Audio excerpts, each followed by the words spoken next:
Hi. என் ஆஃபீஸில் இன்றைக்கி sports day போட்டாங்க.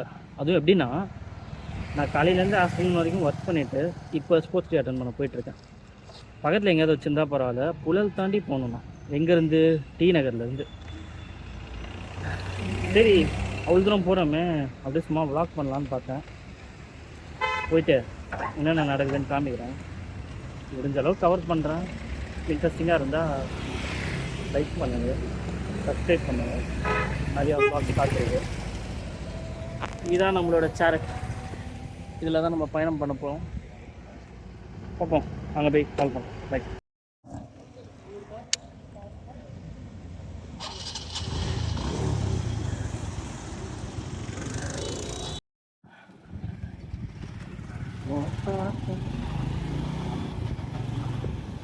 ஒரு GoPro தான் வாங்கணும் போல், இல்லைன்னா ஃபோனுக்கு ஒரு ஹோல்டர் வாங்கணும். இது ஏதோ ஷார்ட்கட் போல் புழல் போகிறதுக்கு. நான் மேப் பார்த்து போக வேண்டியது இருக்குது. அதனால் நான் கொஞ்சம் வீடியோ ஆஃப் பண்ணிட்டு அங்கே போயிட்டு வீடியோ போடுறேன். பாய். சோகமான விஷயம் என்னென்னா, நேற்று தலைவர் பஸ்ஸில் இது படையாக பார்ப்பேன் ரீ ரிலீஸ். எனக்கு சின்ன வயசுலேருந்தே அந்த படம் தேட்டரில் பார்க்கணுன்னு ஆசை. ரீ ரிலீஸ் படம் நான் நிறையா பார்க்கணுன்னு ஆசைப்பட்டேன். ரெண்டு படம் தான் பார்த்தேன். இது வந்து மயக்கமான ரீ ரிலீஸ் பார்த்தேன்.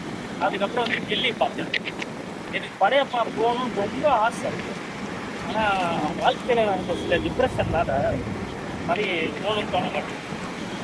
மூட விட்ட சரி பண்ணுறதுக்காக தான் இப்போ நான் ஆஃபீஸ் ஆஃபீஸ் முடிச்சுட்டு ஸ்போர்ட்ஸ் டே அப்படின்னு போயிட்டுருக்கிறேன். கிரிக்கெட் மேட்ச் வேறு ஒன்றும் இல்லை. நம்மளுக்கு சுத்தமாக கிரிக்கெட் வராது.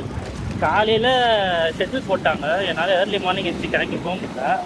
பட் இப்போ கிரிக்கெட் தான் அவைலபிள், போய் அட்டன் பண்ண போகிறேன். ஆமாம், பாய்.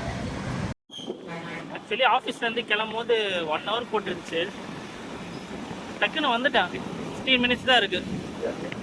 கில்லி மாதிரி சல்லுன்னு பூந்து வந்துட்டோம் போல். ரோடா இது நல்லா ஆஃப் ரோடு இந்த மாதிரி இருக்குங்க. இந்த வண்டி வச்சுட்டுலாம் வேறு லெவலில் நான் பெட்ரோல் போடணும். ஓகே,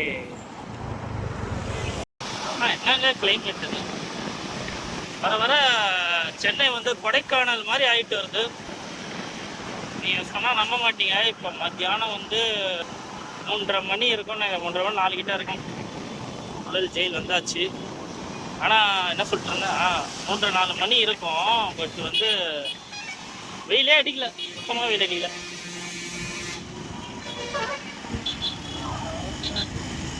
தேவர்கோடி பழக்குதடா.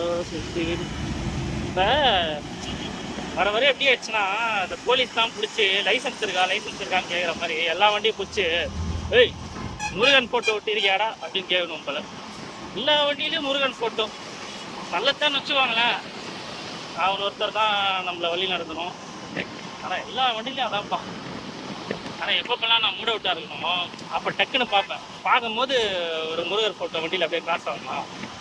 ஓகே, அவர் பார்த்து பாரு, எல்லாம் ஃபைன் அப்படின்னு வந்து தோணும். ஒரு வழியாக சோழ நாட்டை கண்டுபிடித்து விட்டோம். இங்கே தான் டர்ஃப் புக் பண்ணியிருக்கிறாங்க விளையாடுறதுக்கு. நிறைய பேர் வரல. ஸோ டீமே கம்மியாக தான் இருக்கும். 5 பேர் விளையாடுற மாதிரி இருக்கும்னு நினைக்கிறேன். சீக்கிரமாக மேட்ச் முடிச்சுட்டு வீட்டுக்கு போய் படுத்து தூங்கலான்ங்கிறது தான் பிளான். ஆனால் தூங்க மாட்டேன். அடுத்து இன்னொரு செட் ஆஃப் ஃப்ரெண்டு வருவாங்க. அவங்க கூட ஸ்னூக்கர்ஸ் விளையாட போவேன்.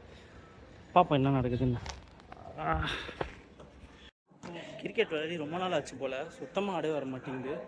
பாலை ஃபோர்ஸாக போட்டாலே கையெல்லாம் இழுக்குது. இவங்க தான் என்னோடய ஆஃபீஸ் கொலீக்ஸ். சரி, ஓகே, ஒவ்வொருத்தராக நான் காமிக்கிறேன்.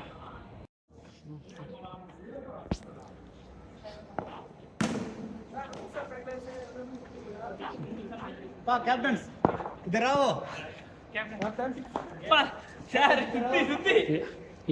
இவர் தான் எங்கள் HR. எப்படியோ கஷ்டப்பட்டு கிரிக்கெட்டுக்கு பர்மிஷன் வாங்கி தந்துருக்கிறாரு. அது இவங்களால இது எப்படி சாத்தியம் தெரியல. எப்படி சார் பண்ணீங்க? எப்படி சார் கேட்டால் தான் கொடுக்க போகிறாங்க. வினோதன் அடிக்கிறதுக்கே நிக்கிறேன்.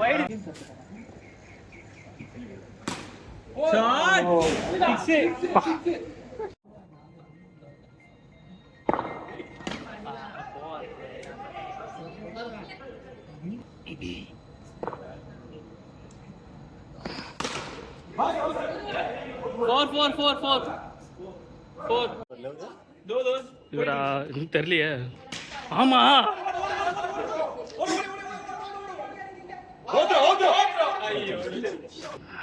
இப்பொழுது கும்ஃபு அசாசில்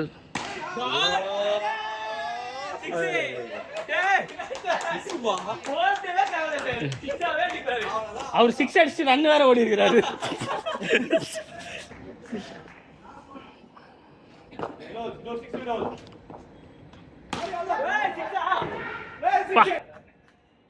அப்புறம் இன்னொரு விஷயம், விளையாட்டா நினைச்சுக்க. கோபப்பட்டு குலக்கசாயி கோர்ட்டு ஜெயில போயிட வேண்டாம். அது நம்ம 2 பேருக்குமே நல்லது இல்ல. சரியா? நம்ம என்ன வேலையா செய்ய போறோம்? சும்மா பார்க்க போறோம். இருக்கட்டும், அதுக்கு நம்மளுக்கு என்ன சம்பந்தம்?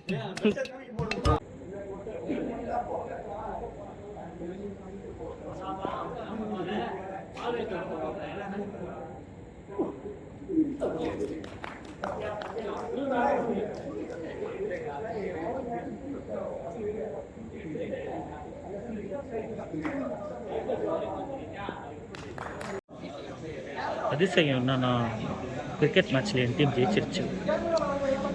என் லக்குக்கு பொதுவாக ஜெயிக்க மாட்டேன்னு நினச்சேன். எப்படியோ ஜெயிச்சிட்டோம். அப்புறம் செம்ம டயர்டு. எப்பாடி ஐயோ முடியல, ஸ்ட்ரெயிட்டாக வீட்டுக்கு போய் பார்த்து தூங்கிடலான் இருந்தேன். ஆனால் அப்போ நான் ஒன்று சொன்னேன்ல,